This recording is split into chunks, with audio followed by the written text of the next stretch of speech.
तीन ताप कौन कौन से हैं? एक तो भौतिक वस्तुओं का ताप होता है कि हमेशा अभाव खटकता रहे, मेरे पास गाड़ी नहीं है, अच्छा मकान नहीं है, अच्छे कपड़े नहीं है, पैसा नहीं है, अभाव खटके। ये भौतिक वस्तुओं का ताप है। दूसरा आध्यात्मिक ताप होता है, मन उपासना में जप में नहीं लगता है।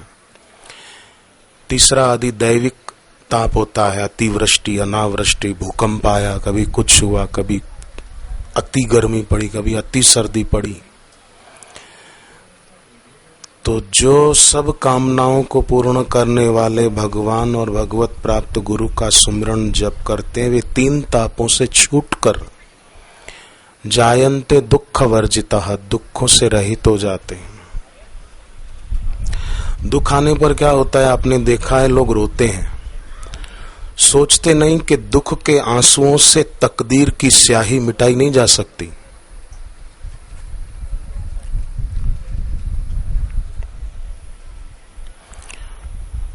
दुख में रोने वाले सोचते हैं कि तकदीर की स्याही दुख के आंसुओं से मिट जाएगी, वो संभव नहीं है। तो कैसे मिटे कि सुरत वर्धनम शोक नाशनम, सुरति बनी रहे, माने सुमिरन बना रहे, विस्मरण करना भी चाहे तो भी ना हो।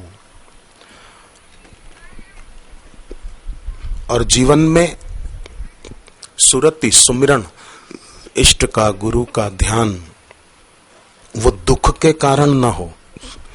दुख के कारण जो सुमिरन करेगा उसका कोई ज्यादा मूल्य नहीं है, वो दुख मिटने पर सुमिरन छोड़ भी देगा।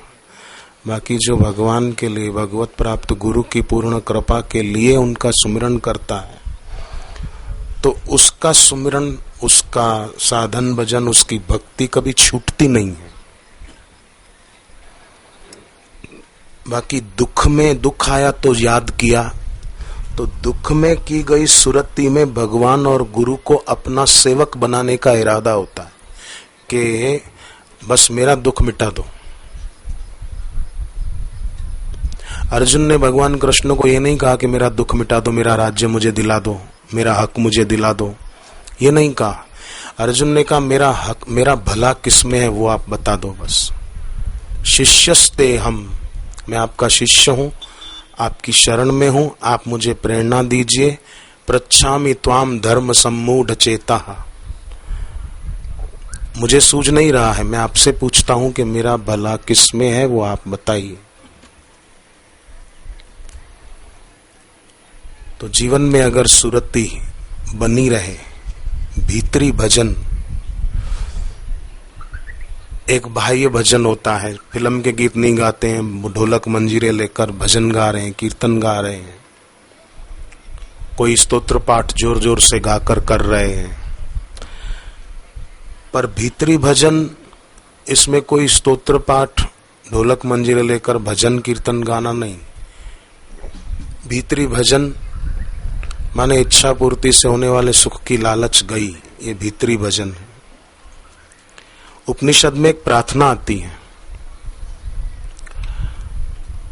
वैदिक मंत्रों की, ओम शम नो मित्रः, हे सूर्य भगवान आप ऐसी कृपा करो कि हमारी दृष्टि ठीक रहे, हमारी आंख पवित्र रहे, हमारी आंख अशुद्ध ना हो, हमारी आंख में कोई पाप ना आए, हमारी आंख में कोई वासना ना आए। अब देखो ये प्रार्थना सूर्य भगवान को ही क्यों की गई है उपनिषदों में? हे सूर्य देव हमारी आंख को ठीक रख। लोग तो कहीं करते ही नहीं है, उनको तो गाने सुनना और गाना अच्छा लगता है, मोबाइल में भी गाने सेट करके वो सुनने में मजा आता है। या तो कुछ और सुनने में रस आता है। धनभागी वो है जिसको सत्संग सुनने में रस आए और ये वेद की, उपनिषदों की प्रार्थनाएं दोहराने में रस आए, अच्छा लगे। तो सूर्य देव को प्रार्थना की गई, मेरी दृष्टि को ठीक रखो। क्यों की गई? कि सूर्य देव महान गुरु भक्त हैं। सूर्य देव के गुरु हैं आचार्य बृहस्पति जी, और सूर्य देव का अपने गुरु बृहस्पति जी के प्रति खूब खूब भक्ति भाव है। इसलिए सूर्य देव की उपस्थिति होती है तो भूत प्रेत आदि का जोर नहीं चलता, और जब सूर्यास्त हो जाता है ना तो रात को भूत प्रेतों का जोर बढ़ जाता है, इसलिए उनको निशाचर भी कहते हैं। दिन में जोर नहीं चलता उनका।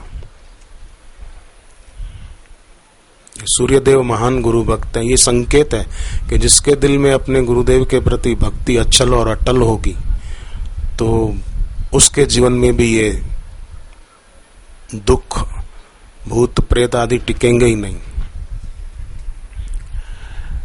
एक लड़की को कॉलेज का एक आवारा लड़का बहुत अपने वाक जाल में फंसाने की कोशिश करता था कि मैं तेरे बगैर जी नहीं सकता हूँ, मुझे तेरी याद बहुत आती है, किताब के पन्ने पलटता हूँ तो तू ही तू दिखती है, रात को सोता हूँ तो सपने में तू दिखती है, तो मैं तो जी नहीं सकता हूँ तेरे बिना, आदि आदि उसको जो कहना था कहा। फिर उसने लड़की को कहा क्या मैं भी तुझे सपने में दिखाई देता हूँ? तो लड़की कहती है कि मैं रोज हनुमान चालीसा पढ़ के सोती हूँ कि भूत पिशाच निकट नहीं आवे, महावीर जब नाम सुनावे। रोज रात को हनुमान चालीसा पढ़ के ही सोती हूँ, इसलिए मेरे स्वप्न में कोई नहीं आता। आते हैं तो हनुमान जी आते हैं, मेरे गुरु जी दर्शन देते हैं, बस।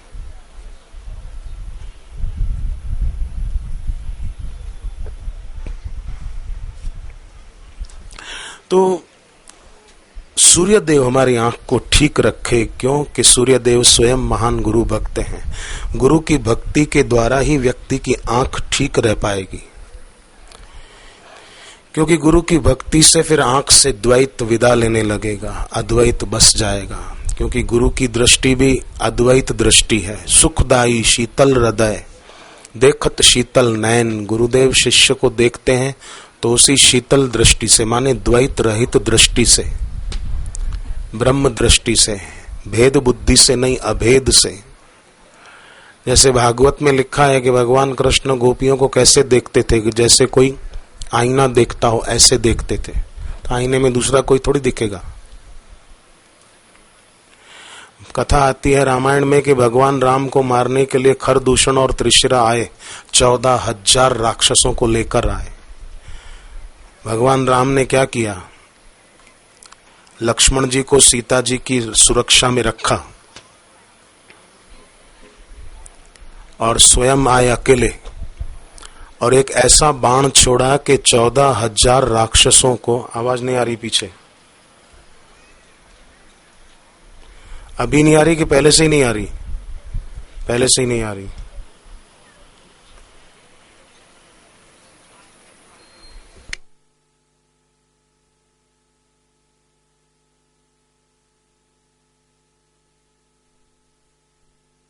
अब आ रही है? अब आई आवाज? बहनों पीछे आवाज आई? बोला वो गया, वो सुनाई नहीं, वो नहीं सुनाई दिया। 1000 राक्षसों को अपना रूप दे दिया। सब राम राम राम राम राम राम। अब होना तो ये चाहिए था कि सब राम रूप एक दूसरे को राम रूप देखकर गदगद हो जाते। मरने के बाद जो मुक्ति मिलती है, सारूप्य मुक्ति भागवत की, वो भगवान राम ने उनको जीते जी दे दी। अपने जैसा रूप दे दिया, जैसा राम जी का रूप ऐसा उनका रूप। परंतु उन्होंने क्या किया? देखते थे कि अरे ये राम है, मारो इसको, ये दुश्मन है। ये नहीं सोचते थे कि मैं भी इसके जैसा ही हूं। सामने वाले को देख रहे थे, राम मारो, अरे पर तू भी वही है। वो नहीं दिखा। तो ये क्या है? दृष्टि में द्वैत खूब भरा हुआ है अच्छी तरह से। सामने वाले को देख रहे हैं, खुद को नहीं देख रहे कि मैं भी वही हूं। तो उसी से फिर है दुख सारा, द्वैत में कोई नहीं उसकी दवा। इसलिए सूर्य भगवान को प्रार्थना की है, शमनो मित्र वेद में, कि आप हमारी आंख को ठीक रखिए, क्योंकि सूर्यदेव गुरु भक्त हैं। हमारी आंख में भी गुरु के प्रति ऐसी भक्ति हो कि हमारी आंख में भी द्वैत न रहे, अद्वैत रहे। नहीं मैं, नहीं तू, नहीं अन्य रहा, ऐसी हमारी ऊंची स्थिति हो सदगुरु के प्रति भक्ति भाव से। देखो, एक तो हम साधक त्यागी हों। आज गुरुदेव भी इस विषय पे कुछ कह रहे थे। हमारे से हर पल छूटता जा रहा है, नहीं छूटता जा रहा है, हर सेकंड छूटता जा रहा है। एक एक श्वास हमारी श्वास के खजाने में से हमसे छूटती जा रही है। एक एक दिन करके हमारी जिंदगी के दिन कम होते जा रहे हैं, सब छूटता जा रहा है। कई नफरत करने वाले हमको मिले, हमसे कई प्रेम भरी बातें, अच्छी स्नेह भरी बातें करने वाले भी मिले, छूट गए। नफरत करने वाली बातें वाले लोग भी मिले, वो भी छूट गए। आज उनमें से सबकी याद भी नहीं है, सब छूट रहा है। तो भीतर से भी छूट जाए कि यहाँ मेरा कुछ भी नहीं है। हे हरि, हे गुरुदेव, आपके सिवाय मेरा कुछ भी नहीं है। जब मैं मरूंगा तो मेरे साथ कौन चलेगा? जिसको मैं मेरा मानता हूं उसमें से कोई मेरे साथ रहेगा? नहीं रहेगा, तो आप ही रहेंगे। तो अभी से भीतर से सब छूट जाए, एक बात। दूसरी बात, भगवान कृष्ण ने कही सत्व समाविष्ट, मतलब हम अपने आप में रहें और किसी से इतना अटैचमेंट ना हो कि अपने मालिक का सुमिरन ही छूट जाए, अपने इष्ट का, गुरु का ध्यान ही छूट जाए, उस व्यक्ति के चिंतन में ही खोए रहे।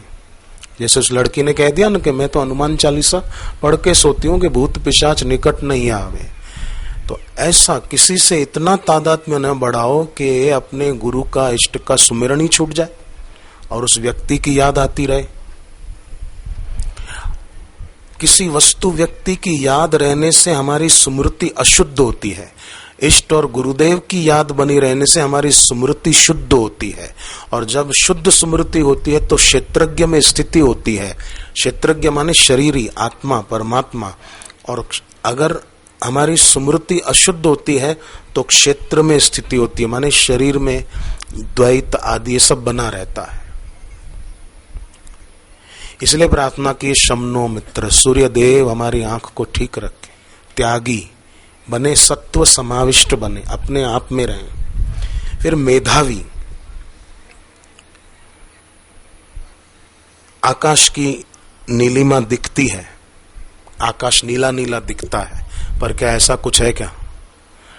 समुद्र किनारे कभी कोई गए हो तो समुद्र का पानी दूर दूर तक देखो तो सागर के पानी में नीलिमा दिखती है, पर है नहीं, पानी ही है। पानी कोई नीले रंग का नहीं है समुद्र का, पर नीलिमा दिखती है। आकाश में कोई नीलापन ऐसा है नहीं, पर नीलिमा दिखती है, आकाश ही है।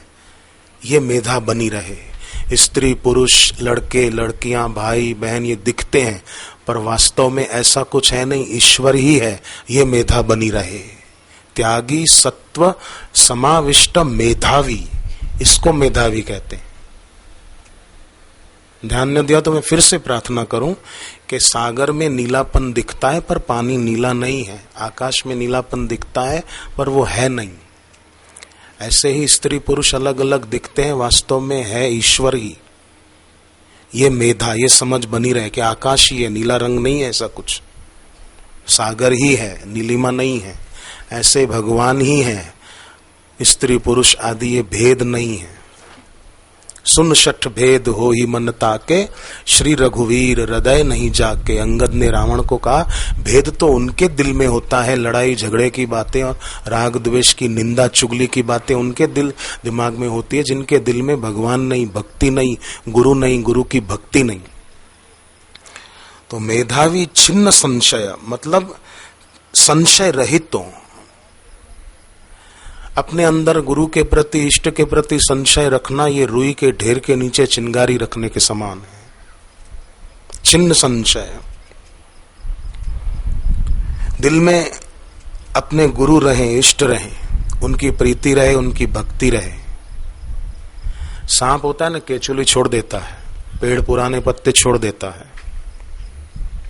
सांप केचुली छोड़ता है तो तेजी से आगे बढ़ता है, पेड़ पुराने पत्ते छोड़ देता है तो फिर उसमें वसंत आने पर कोपलें फूटती हैं, वृक्ष हरा भरा सुंदर दिखता है। ऐसे ही जो भूतकाल की बातें वो ना आने दें और भक्ति में आगे बढ़ता चले। बस मुझे कुछ भी हो जाए, अपनी भक्ति बढ़ानी है, अपनी उपासना बढ़ानी है, जिसके लिए मुझे जीवन मिला है मुझे वो करना है।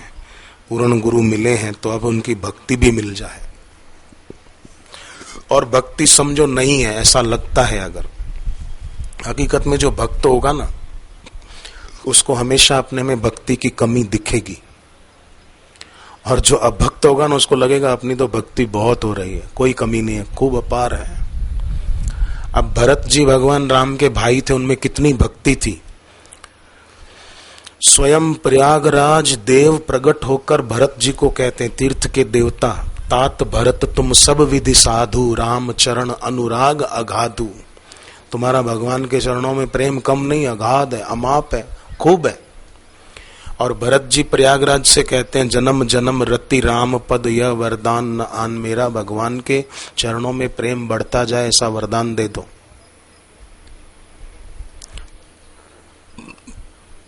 देवताओं के गुरु बृहस्पति राम जी के भाई भरत जी के लिए क्या शब्द बोलते हैं? इंद्र को, भरत सरिस को राम स्नेही, भरत जी के समान भगवान का प्रेमी और कोई नहीं होगा। भरत सरिस को राम स्नेही, जग जप राम राम जप जेही। सारा जग जिस भगवान राम का जप करे, सुमरन करे, वो भगवान भरत जी को याद करते हैं। ये भरत जी का प्रेम है। पर भरत जी को देखो, वो खुद के लिए क्या बोलते हैं? अह धन्य लक्ष्मण बड़ भागी, राम पदार विंद अनुरागी, कपटी कुटिल मोहे प्रभु चीना, ताते नाथ मोहे संग न लीना। भगवान ने मेरे को कपटी और कुटिल जाना, इसलिए मुझे अपने साथ नहीं लिया। लक्ष्मण बड़भागी हैं जो भगवान राम उसको अपने साथ रखते हैं। अब जो भरत जी के लिए बृहस्पति कहते हैं स्वर्ग में, भरत सरिस को राम स्नेही, प्रयागराज कहते हैं तात भरत तुम सब विधि साधु। तो भक्त को अपने में भक्ति की कमी दिखती है। भक्त हमेशा दूज के चांद की तरह सोचता है कि जैसे दूज का चांद वो और बढ़ता जाता है और बढ़ता जाता है, ऐसे मैं तो अभी दूज के चांद की तरह ही हूं, मुझे अभी और भक्ति में आगे बढ़ना है, मुझे और सेवा में आगे बढ़ना है, मुझे और उपासना में आगे जाना है, मुझे हर रविवार को आश्रम में जाने का नियम रखना है, पूर्णिमा को आश्रम में जाने का नियम रखना है। और अब तो आश्रम में सत्संग भवन भी कितना अच्छा बना है, वहां जाकर बैठे, गुरु जी की कुटीर के पास जाकर बैठे, परिक्रमा कर ली, प्रार्थना की। तो ऐसे स्थान पर बैठने से भी भक्ति बढ़ती है, स्थान की अपनी महिमा होती है। और फिर वहां बैठकर गुरु जी की वाणी सुने, उसका अपना प्रभाव होता है।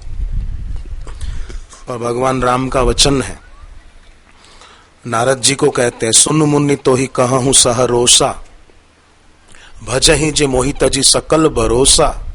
जो और भरोसे छोड़कर मेरा भजन करते हैं, तो करहूं सदा तिनके रखवारी, जिम बालक राखई महतारी। जैसे छोटे बच्चे का ध्यान माँ रखती है, ऐसे उस भक्त का ध्यान भगवान कहते हैं मैं रखता हूं। अब बताओ, फिर चिंता के लिए कोई स्थान रहा कि मेरे को नौकरी नहीं मिल रही, मेरी बेटे की शादी नहीं हो रही, मेरी बेटी की शादी में अड़चन आ रही है, हमारे घर पर संकट बहुत बड़ा है, बहुत चिंता में है हम। कहाँ रहा स्थान, जबकि भगवान राम का वचन है, सुन मुनि तो ही कहूं सहरोषा। मैं सहर्ष, भगवान राम कहते हैं सहर्ष हृदय कहता हूं, सुन मुनि तो ही कहूं सहरोषा, भजहि जे मोहि तजी सकल भरोसा। करहूं सदा तिनके रखवारी, जिमि बालक राखई महतारी। कितना सुंदर आश्वासन भगवान ने दिया है। फिर भी कोई भक्त बेचारा अपने बेटे बेटी परिवार की चिंता करे तो वो दया का पात्र है।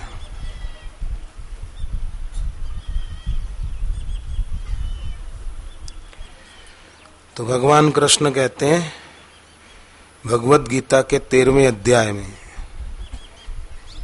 कि अगर हम शरीर से संबंध रखें कि ये मैं हूं, तो मृत्यु निश्चित होगी। पर ज्ञानी सदगुरु के कहे अनुसार साधना करें। जैसे गुरुदेव ने सत्संग दिया अभी दोपहर तक, अभी फिर थोड़ी देर में आएंगे, तो जो बातें बताएंगे गुरुजी, जो सुबह के सत्संग में बताई, पहले जो बताई हैं, उसके अनुसार अगर हम साधना उपासना करेंगे तो शरीर से माना हुआ तादात्म्य टूटता जाएगा। भगवान कृष्ण कहते हैं, गीता के 13वें अध्याय का 25वां श्लोक पढ़ के देखना, भगवत गीता पढ़ा करें, न पढ़ी हो तो जरूर 5 श्लोक रोज पढ़ें। लोग न जाने दिमाग में कचरा भरने को आतुर क्यों है, समझ में नहीं आता। अखबारें सुबह उठते ही उठा लेते हैं हाथ में, मैगजीन उठा लेते हैं कोई फालतू, पढ़ते रहेंगे।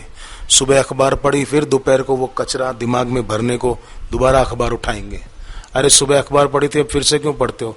बोले सुबह तो हेडिंग पढ़ा था, टाइम नहीं था, अभी थोड़ा आराम से पढ़ते। कचरा दिमाग में भरने के लिए बहुत टाइम है। काश हमारे देश में जितने लोग अखबारें पढ़ते हैं सुबह उठकर, उतने लोग अगर सुबह उठकर भगवत गीता, गुरु गीता, हनुमान चालीसा, तुलसी कृत रामायण ये हाथ में उठाएं तो कितना अच्छा होगा। जितने भी लोग सुबह सुबह अखबारें पढ़ते हैं, बाद में पढ़ें भले, कोई मना नहीं है, पर सुबह का समय है, माला लो हाथ में, गुरु मंत्र का जप करो, भगवत गीता उठाओ, गुरु गीता उठाओ हाथ में, उसको पढ़ो। ईश्वर की और गुरु की महिमा सत्यता समझ में आए, ऐसी किताबें पढ़ें।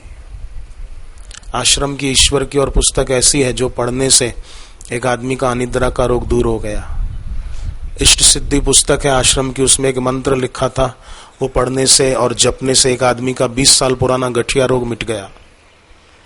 आश्रम की पुस्तकें बापूजी की वाणी पर जो आधारित हैं, वो एक एक पुस्तक एक एक उपनिषद के समान।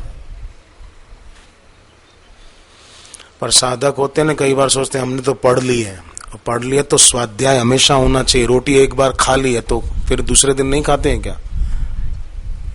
रात को घर जाएंगे तो रोटी नहीं खाएंगे, बोले हमने तो रोटी खा ली है, सुबह दोपहर को खा ली है तो रात को नहीं खाएंगे। आने वाली कल को बोलेंगे कि कल हमने रोटी खा ली थी, खा ली, अब क्या खाना रोज रोज।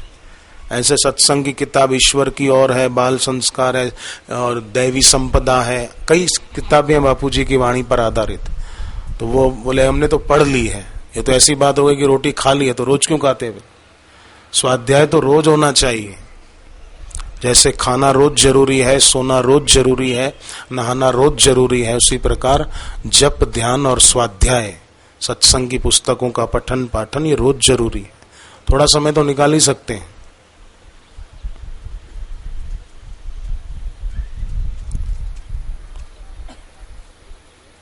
चाहे तो निकाल सकते हैं। तो भगवान कहते हैं कि अगर ज्ञानी गुरु के कहे अनुसार कोई साधना भगवत भजन करे तो शरीर से माना हुआ तादात्म्य टूटेगा। ते अपि चाति तरंति एवं मृत्युम श्रुति परायण। श्रवण परायण, जो गुरु की वाणी सुने, पेन ड्राइव के द्वारा, मेमोरी कार्ड के द्वारा, MP3 CD के द्वारा, उसको बार बार सुने, तो भगवान कहते हैं उसको श्रवण परायण। कितना सुंदर शब्द है गीता का, श्रुति परायण माने श्रवण परायण। जिसको सत्संग सुनने में रुचि है, अपने सदगुरु के वचन सुनने में रुचि है। अमेरिका में एक डॉक्टर ने मुझे बताया, न्यू जर्सी में रहते हैं, वो बोले मेरे को बापूजी की ध्यान की कैसेटें इतनी पसंद आती है, इतनी अच्छी लगती है। ये मैं आपको 12-13 साल पहले की बात बता रहा हूँ। मुझे बोले इतनी अच्छी लगती, मैं कार में कहीं भी जाता हूँ ना, वो ध्यान की कैसेट सुनता रहता हूँ और मुझे उससे बहुत रस मिलता है। भारत आता हूँ अमेरिका से तो भी मैं गुरुदेव के ध्यान की कैसेट सुनता हुआ प्लेन में शांत बैठा रहता हूँ।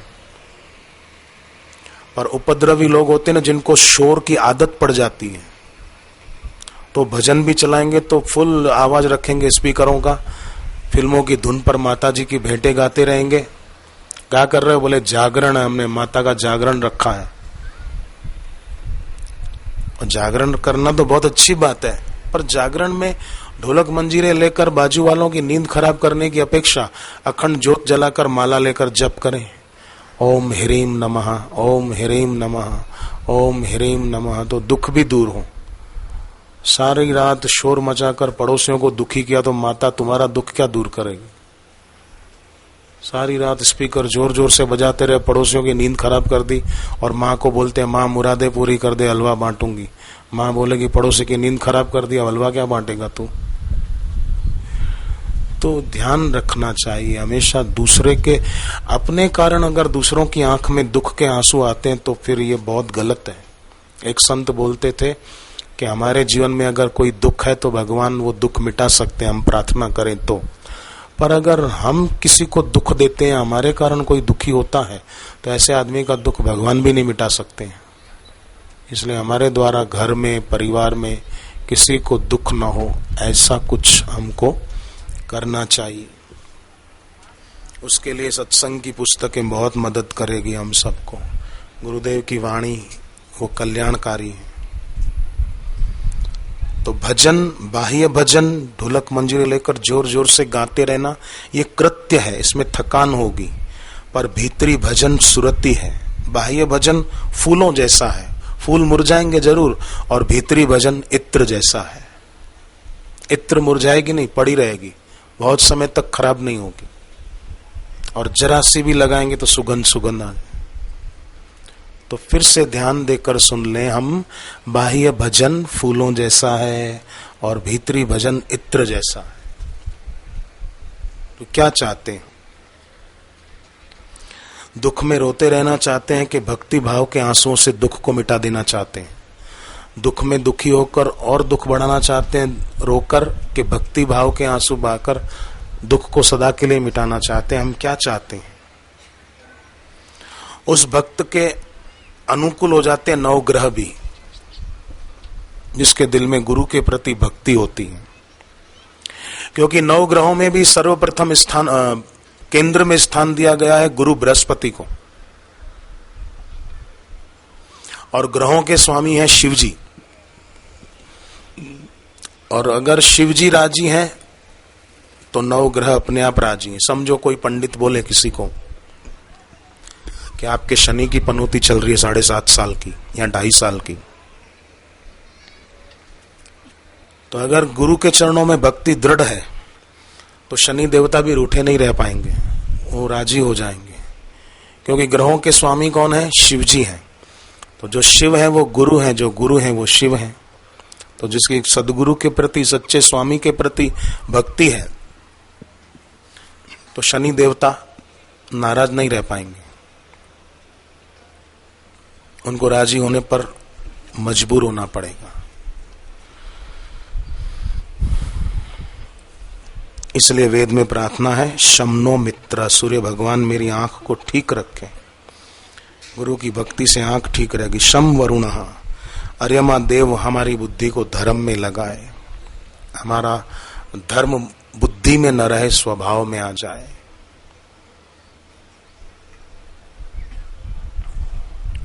तो इसके लिए आप जो हिमाचल प्रदेश के रहने वाले हैं, सोलन के ही नहीं आसपास के इलाकों से आए हैं, वो साधक भी अपने अपने क्षेत्रों में बाल संस्कार की सेवा, ऋषि दर्शन की सेवा यथा योग्य, यथा संभव कर लिया करें। रोज न कर पाए तो सप्ताह में एक दिन छुट्टी का हो, उस दिन करें। अपने भी दुख संकट टल जाएं और सत्संग के प्रताप से दूसरों के जीवन में से भी ये दूर होकर उनके जीवन में सुख, शांति और भक्ति बढ़े। एक आदमी ने सत्संग सुनकर शराब छोड़ी, उसने अपने संपर्क में आने वाले 100-125 भाइयों से शराब छुड़ाई, और उन सबको बारी बारी से कभी किसी को ले आए सत्संग में, उसको दीक्षा दिलाई, शराब छुड़ाई। ऐसे 125 परिवारों में भाइयों की शराब छुड़ा दी। उन घर की महिलाएं उनको दुआएं देते कि अच्छा किया आपने जो इनसे शराब छुड़ाई, नहीं तो हम तो बड़े परेशान थे और समझा समझा के थक गए थे, ये छोड़ नहीं पाते थे।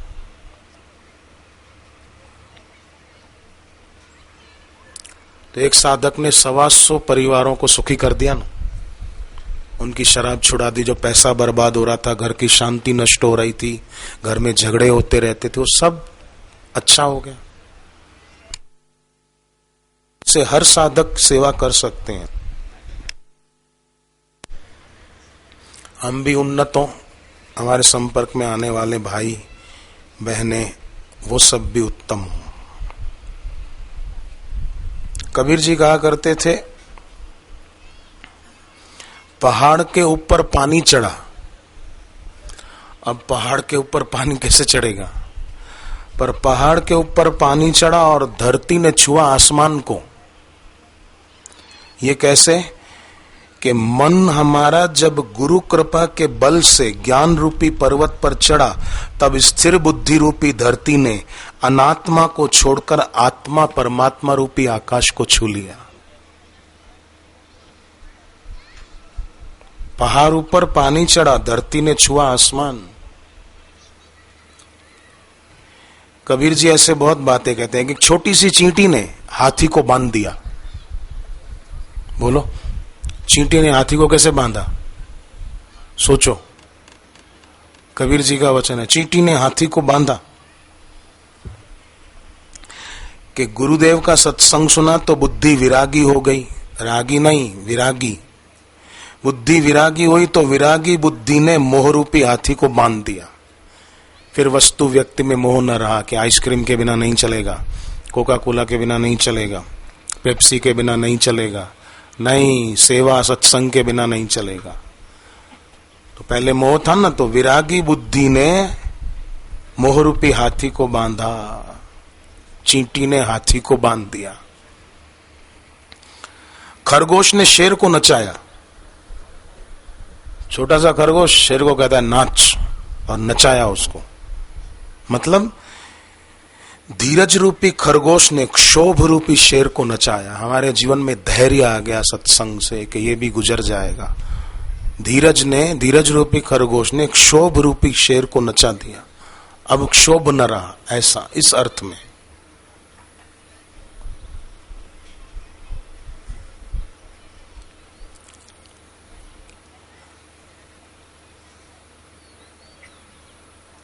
नाव नदी में डूब जाती है, परंतु एक नाव ऐसी कि उसमें सारी नदियां डूब गई। उलट वाणी है कबीर जी की। वैसे तो नाव नदी में डूब जाए, पर एक नाव ऐसी सारी नदियां डूब गई उसमें।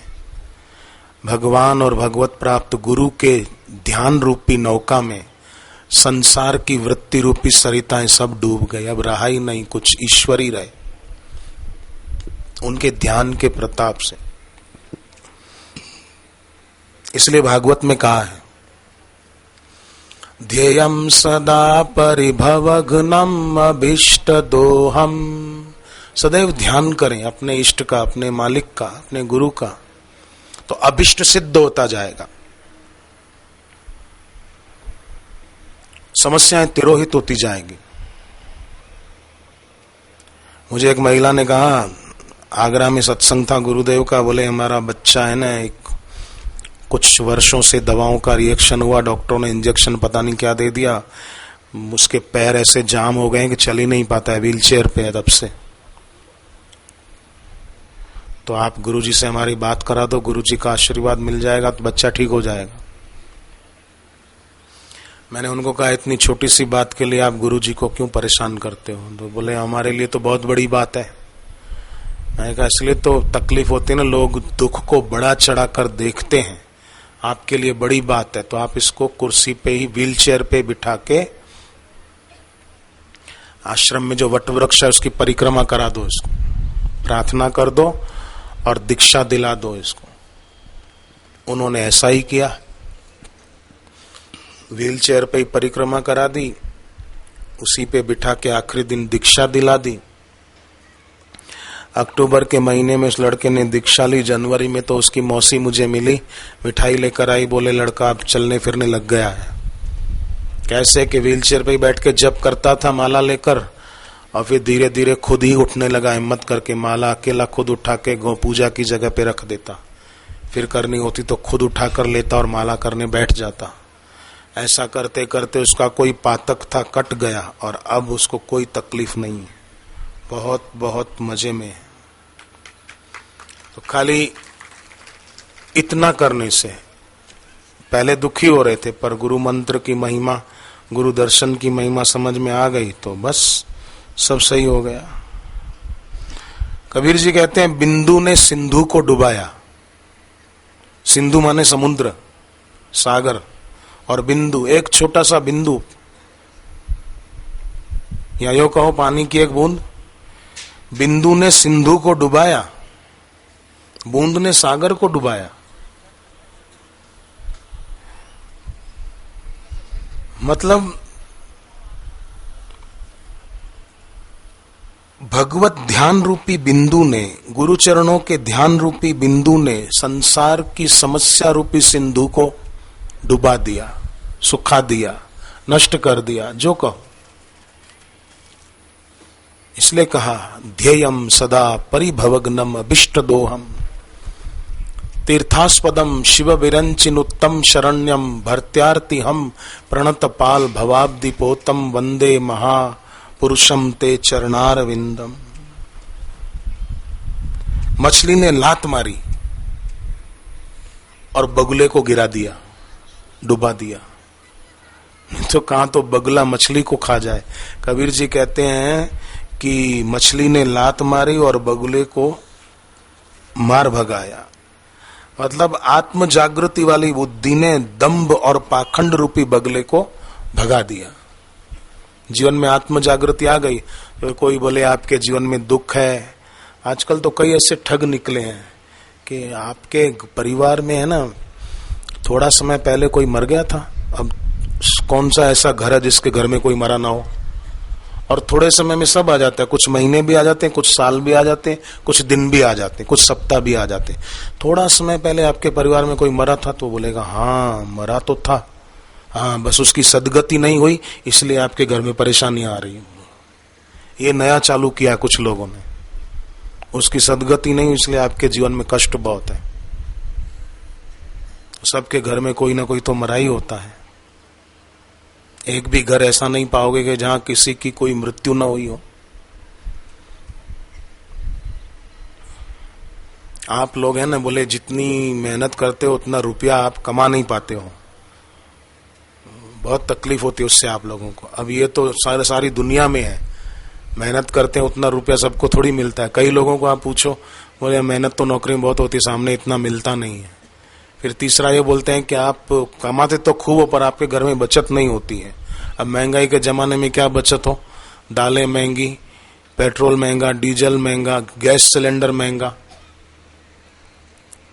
पत्नी बहुत गुस्से में थी, पति को कहा कि खाना पड़ा है मैं गर्म नहीं करूंगी, खाना है तो खा लो, मुझे नहीं बोलना। पति ने कटोरे में सब्जी भरी और कटोरा पत्नी के सिर पर रखा। पत्नी ने कहा ये क्या बदतमीजी है। बोले गैस सिलेंडर का भाव बहुत बढ़ गया है, तेरा दिमाग वैसे ही गर्म है तो यहीं गर्म कर लेता हूं सब्जी। एक पत्नी ने पति को कहा कि बस मैं जा रही हूं मायके, मुझे नहीं रहना आपके साथ। पति ने कहा ठीक है, अच्छी बात है, एक काम कर मैं भी तेरे साथ चलता हूं, बहुत दिन हो गए सास ससुर से मिला ही नहीं हूं, और बच्चे भी अपने नाना नानी से मिले नहीं है, वो भी उनका आशीर्वाद ले लेंगे पैर छूकर, सब साथ में ही चलते, चल वहीं रहेंगे चल के। पत्नी हंस पड़ी और जाने का प्रोग्राम कैंसिल कर दिया। अगर पति सामने सुना देता हाँ जा किसको धमकी देती है, जा जाके दिखा, तो वो चली जाती। पर पति समझदार था, सुलझा हुआ आदमी था, पत्नी का दिल न तोड़ के कहा कि चलो अपन साथ में ही चलते हैं, वहीं रहेंगे थोड़े दिन। तो उसका गुस्सा भी काफूर हो गया। तो ऐसे घर में सुख शांति। गुरुदेव ने दोपहर को सत्संग में यह भी कहा था कि घरों में क्लेश ना हो, क्लेश होगा तो लक्ष्मी चली जाएगी, घर में शांति रहे। और जिनके घर में झगड़े होते हैं ना, वो रविवार को लोटे में थोड़ा गंगा जल भरें और उसमें देखते हुए 21 बार गायत्री मंत्र बोलें, वो जल घर की दीवारों पर छांटें, घर में शांति रहे। कभी गंगा नहाने जाएं, हरिद्वार कोई पवित्र देव नदी में नहाने का अवसर मिले तो पानी में खड़े होकर कमर जितने पानी में गायत्री मंत्र का जप करो तो बुद्धि, आरोग्य और आयु 3 चीजें बढ़ती है। 4 बार गायत्री मंत्र बोलते हुए सूर्य को अर्घ्य दें तो कोई भूत प्रेतों की असर अपने पर हो ही नहीं सकती, खाली 4 बार। वेदों में गायत्री मंत्र की महिमा है। घर पे कोई जिद्दी है, कहना नहीं मानता है, परेशान करता है बहुत, बेटा भाई कोई भी घर का व्यक्ति, तो उसको कुछ बोलो मत, उसको डांटो फटकारो मत। आप खाली मन में गायत्री मंत्र जप करो, श्वास रोककर गायत्री मंत्र जप करो कि इसको सद्बुद्धि मिले, ये जिद छोड़े। अथवा समझो कोई पान मसाला खाता है तो उसके लिए संकल्प करो श्वास रोककर गायत्री मंत्र मन में जपते हुए कि अमुक व्यक्ति का पान मसाला कब छूटेगा, उसको सद्बुद्धि मिले, छूट जाए और वो कहना माने, जिद छोड़ दे, गुस्सा छोड़ दे। ऐसा करके श्वास रोक कर ही करें। एक बार गायत्री मंत्र जप और एक बार साथ में संकल्प, फिर श्वास छोड़े। ऐसा 5 बार कोई रोज करे, 5-7 बार, तो उसका संकल्प बहुत काम करेगा। एक लड़के ने ऐसा किया था उसके बड़े भाई के लिए। बड़ा भाई शराब बहुत पीता था, छोड़ दी उसने।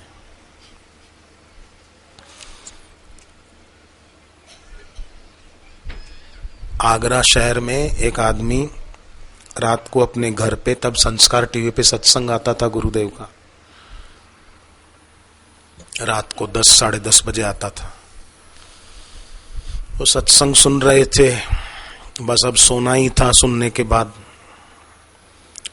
तो उस समय टीवी पर वो पट्टी चली कि अहमदाबाद के आश्रम में उत्तरायण पर्व की ध्यान योग साधना शिविर है।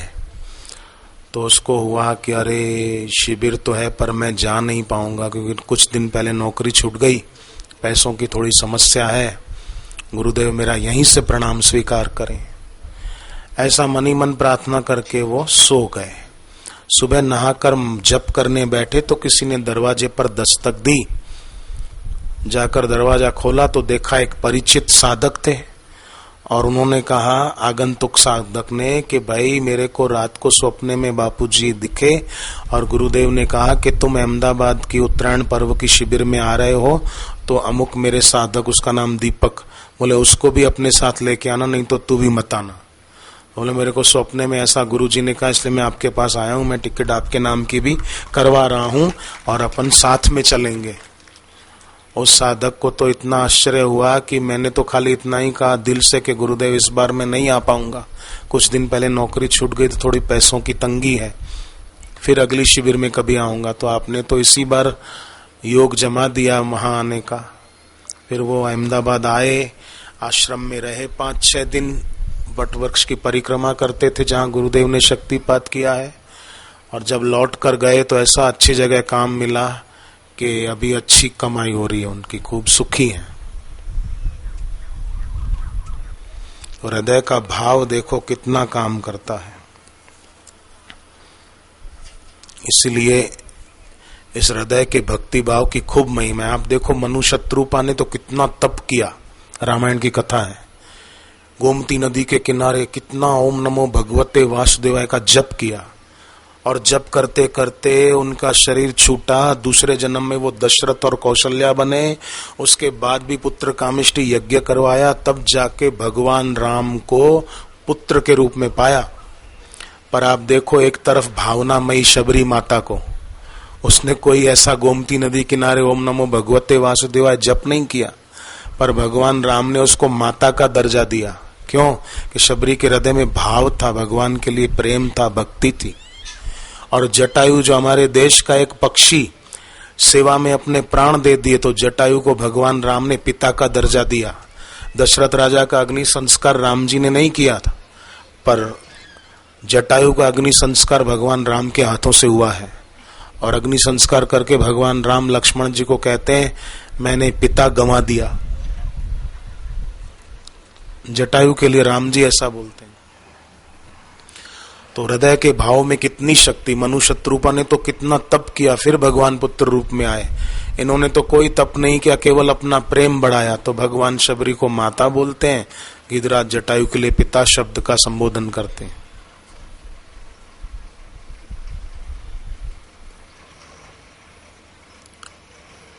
भजे हम भवानी पति भावगम्यम, भगवान भावगम्य है। तो हमारा ये भाव और बढ़े, इसकी रोज प्रार्थना करनी चाहिए कि पहले जो मैंने भक्ति किया वो छूटे नहीं है, बल्कि उससे ज्यादा करूं, मैं कम न करूं। ये वेद में प्रार्थना की गई है, पहले जो मैंने सत्कर्म किए हैं भगवान, आगे भी मैं उन अच्छे कर्मों को करता रहूं। पहले जो मैंने यज्ञ आदि किया है, तो आगे भी आने वाले समय में भी मैं ये यज्ञमय जीवन अपना जीता रहूं, ऐसी प्रार्थना की है। हम लोग भी करें ओमकार का गुंजन करते हुए, हरि ओम।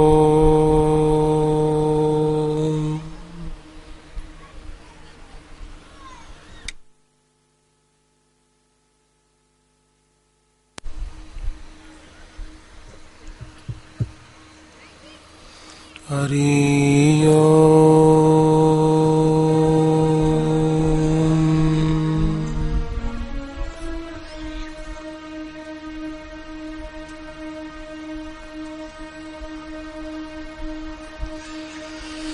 हरि ओम।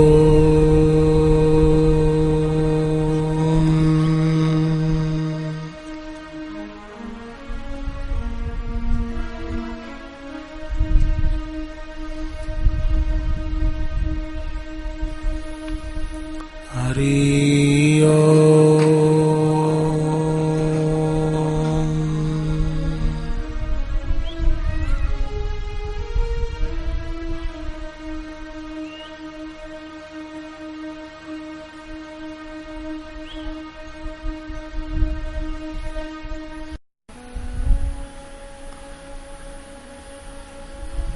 बाप ने बेटे से पूछा, बेटे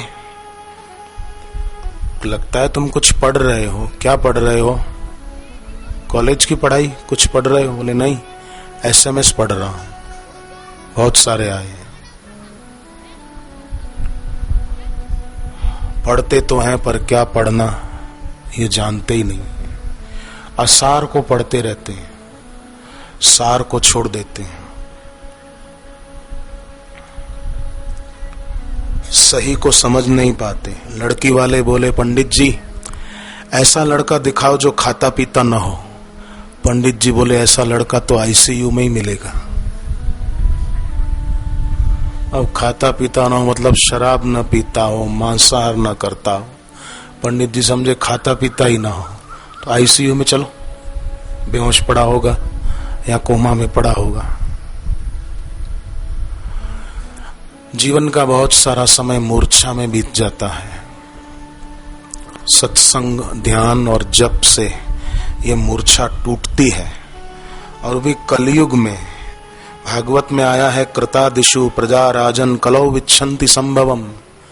सतयुग में जो प्रजा हुई वो भी चाहती है कि हमारा जन्म भारत भूमि में कलयुग में हो, और लोग कलयुग को कोसते रहते हैं कि बड़ा बेकार युग है, जीवन बेकार हो गया है। जीवन बेकार नहीं, जीवन जीने का ढंग बेकार है। बाप ने कहा, ये कैसी माचिस लाया है? बेटा बोलता है, पिताजी एक एक दिया सलाई चेक करके लाया हूं, जलती है कि नहीं जलती। तो फिर लाया क्यों कचरा इधर? कृतादिषु प्रजा राजन कलौ विच्छन्ति संभवम। सतयुग आदि की प्रजा भी चाहती थी कि कलयुग में हमारा जन्म हो, क्योंकि कलयुग में थोड़ा समय तक जप कीर्तन सुमरण करने से सतयुग में 12 साल भगवान का ध्यान करने के बाद जो पुण्य मिलता था वो कलयुग में केवल एक दिन जप सुमरण कीर्तन करने से प्राप्त हो सकता है। ऐसी कलयुग की महिमा है। कलौ खलु भविष्यन्ति नारायण परायणः। देखो, संपत्ति का कोई परिग्रह करे वो तो बुरा नहीं है, चलो पैसे जमा कर रहा है और जमा कितना भी कर ले मृत्यु सब छुड़ाई देगी। पर गलत धारणाओं का परिग्रह जिसने कर लिया ना, किसी के लिए गलत विचारों का, गलत कल्पनाओं का संग्रह जिसने कर लिया ना, वो सारा कचरा मरकर साथ ले जाएगा। क्योंकि मृत्यु गलत धारणाओं का परिग्रह छुड़ा नहीं सकती, वो सारी गंदगी ले जाएगा और अपना अगला जन्म बिगाड़ेगा। वशिष्ठ, सुबह मैंने कहा था, वशिष्ठ जी ने कहा है कि दशरथ राजा ने तो अपना जीवन भी सफल किया, मरण भी सफल किया। जीवन सफल किया कि भगवान को पुत्र रूप में पा लिया, सेवा की, सत्संग सुना, गुरु की दीक्षा पाई, जीवन सफल किया। पर मरण सफल किया कैसे? कि मरते मरते भी बस राम राम राम भगवत सुमरण करते करते शरीर छोड़कर गए। पर कई लोग जीवन भी सफल नहीं कर पाते और मरण भी सफल नहीं कर पाते। एक आदमी मर रहा था, अंतिम सांस गिन रहा था, तो पत्नी को पूछा, पास में ही खड़ी थी, बेटा कहाँ है? बोले वो दाईं तरफ खड़ा है।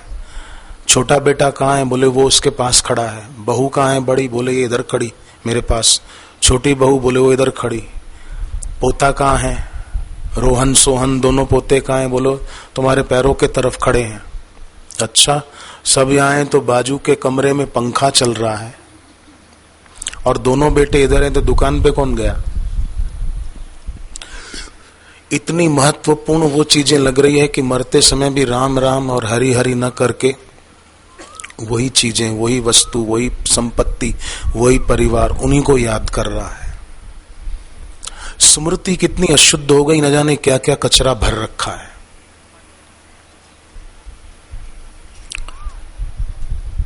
इसलिए गीता का शब्द है 7वें अध्याय का, योगम युंजन मदाश्रय मया सक्त मना पार्थ। योगम युंजन मतलब फालतू बातें बहुत इधर उधर की सुनते हैं। योगम युंजन करें, थोड़ा ऐसा कुछ स्वाध्याय सुमरण करें कि लोगों की सुनी हुई बातें सब भूल जाएं और केवल शास्त्र वचन, गुरु वचन, सत्संग के वचन दिल दिमाग में रहें, बस बाकी कुछ गंदगी न रहे। पर लोग अपने आप को धोखा देने में बड़े कुशल हैं और दूसरी बातें दिमाग में रख लेते हैं, सत्संग की कल्याणकारी बातों को छोड़ देते हैं।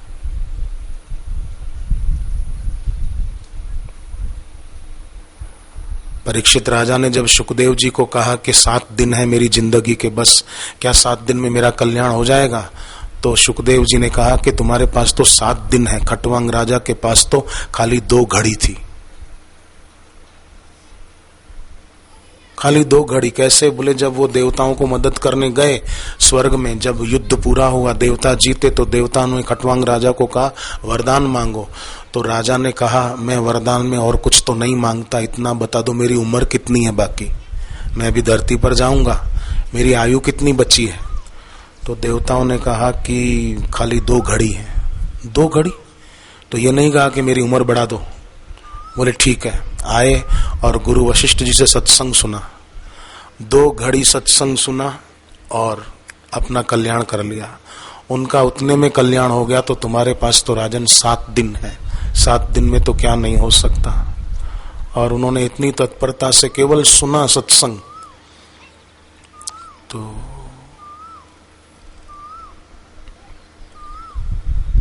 उनको भगवत तत्व की अनुभूति केवल श्रवण मात्र से हो गई। इसलिए भागवत के गोपी गीत में आया है श्रवण मंगलम। तो फिर से प्रार्थना करूं, सूर्य देव से प्रार्थना की गई है उपनिषदों में, शमनो मित्र, मतलब हमारी आंख को ठीक रखो प्रभु, हम ठीक देखें, ठीक सुने, और कभी भी अनुमान से नतीजे पर न पहुंचे। हम लोग बहुत जल्दी किसी के विषय में भी कुछ भी अनुमान करके नतीजे पर पहुंच जाते हैं।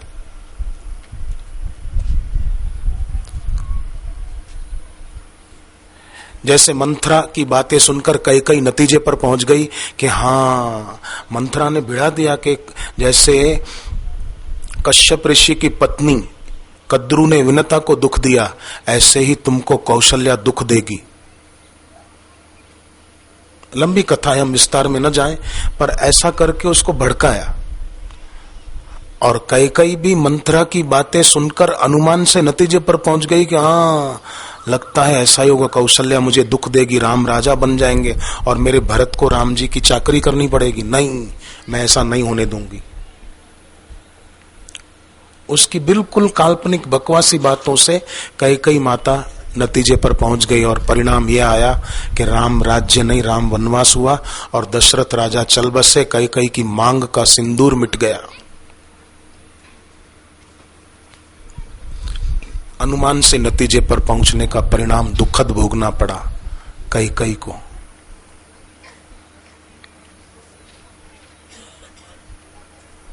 इसलिए कहा है धर्मे मतिरस्तु, हमारी बुद्धि धर्म में लगे। शम वरुण अर्यमा देव हमें धर्म में लगाए। शमनो मित्र शम वरुण शमनो भवत्तर्यमा शमनो इंद्रो बृहस्पति। देवगुरु बृहस्पति जो हैं वो हमारी वाणी को पवित्र रखें। भक्ति बड़े ऐसी ही बात बोले हम, अपनी भी और सामने वाले की भी भक्ति बढ़े। काकभूषुंडी का कैसा प्रताप था कि उनके एरिया में आते ही गरुड़ की अश्रद्धा दूर हो गई। ऐसे हम साधकों की, सत्संगियों की भक्ति ऐसी हो, हमारे संपर्क में कोई अभक्त आए वो भी भक्त बन जाए। सच्चे शराबी की पहचान क्या है? कि जो खूब शराब पीता हो? नहीं, सच्चे शराबी की पहचान है कि उसके संग में जो भी आए वो शराबी बन जाए, वो असली शराबी। सच्चे जुआरी की पहचान क्या? कि उसके संग में जो आए वो जुआरी बन जाए। ऐसे सच्चे साधक की पहचान क्या? कि उसके संपर्क में कैसा भी व्यक्ति आए वो साधक बन जाए, सत्संगी बन जाए, वो भी दीक्षा लेकर जप करने लग जाए, सत्कर्म करने लग जाए।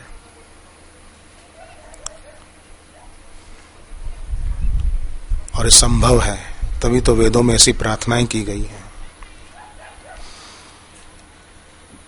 तो गलत धारणाओं का परिग्रह मृत्यु छुड़ा नहीं सकती है। इसलिए जीवन काल में ही खुद के विवेक से गलत धारणाओं के परिग्रह छोड़े जाएं और भगवान भगवत प्राप्त गुरु में अपनी श्रद्धा भक्ति बढ़ाई जाए। गुरु में दोष दर्शन कौन करेगा? जिसकी भगवान में सत्य बुद्धि नहीं होगी वो भगवत प्राप्त गुरु में दोष दर्शन करेगा, और जिसकी भगवान में सत्य बुद्धि होगी वो भगवत प्राप्त गुरु में दोष दर्शन नहीं करेगा, अपनी भक्ति बढ़ाने की बात सोचेगा। सत्संग द्वारा, गुरु की दीक्षा द्वारा, गुरु की उपासना द्वारा भगवत तत्व प्राप्ति की यात्रा न करके संसार में ही पैसा पैसा कमाऊं, खाऊं खाऊं कमाऊं, उसमें उलझना पशुता है, पशुता। जो सत्संग में नहीं पहुंच पाते ना, दीक्षा नहीं ले पाते, जप नहीं कर पाते, सुबह उठते ही बस लाओ चाय, लाओ कॉफी, लाओ बिस्किट, लाओ ब्रेड बटर, तो ये पशुता। जैसे पशु सुबह उठते ही चारा चरने लग जाते हैं, ऐसे जो सुबह उठकर खाने पीने में लग गया, न जप किया, न प्राणायाम किए, न सूर्य को अर्घ्य दिया, न एकादशी का व्रत रखा, तो पशुता है। मन में पशुता आई तो शरीर भी पशु का ही मिलेगा। तुलसी जप तप नेम व्रत, तुलसीदास जी कहते हैं जप तप नियम व्रत ये करना चाहिए। ये सब कर भी सकते हैं, पर आगे बहुत बढ़िया बात कहते हैं, तुलसी जप तप नेम व्रत सब सब ही ते होए। जप तप नियम व्रत आदि ये सब तो सबसे हो सकते हैं, पर नेह निबाहन एक रस जानत विरला कोई। पाठ शब्द